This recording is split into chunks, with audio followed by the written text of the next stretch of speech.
اگر رژیم صهیونیستی که به دیوانگی رسیده کنترل نشه توسط امریکا و اروپا و بخواد چنین جنایت‌هایی رو ادامه بده و یا علیه حاکمیت و تمامیت ارضی ما وارد عمل بشه، عملیات امشب با چند برابر بزرگی تکرار خواهد شد و تمام زیرساخت‌های اونها مورد اصابت قرار خواهد گرفت.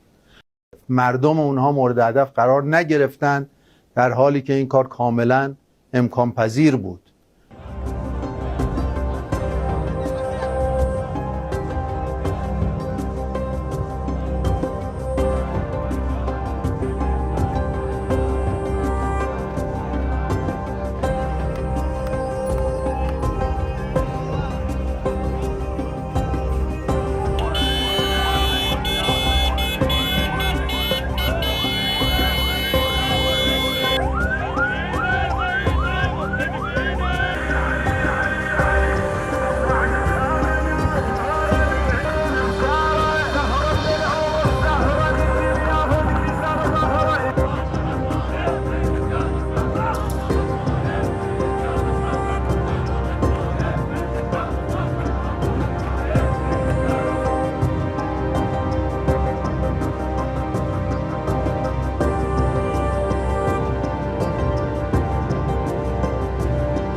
איראן עשתה הערב טעות גדולה, והיא תשלם על כך.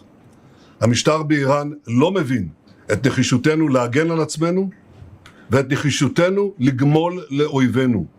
סינואר ודף לא הבינו זאת, נסראללה ומוחסן לא הבינו זאת, וכנראה יש בטהרן אלה שלא מבינים זאת.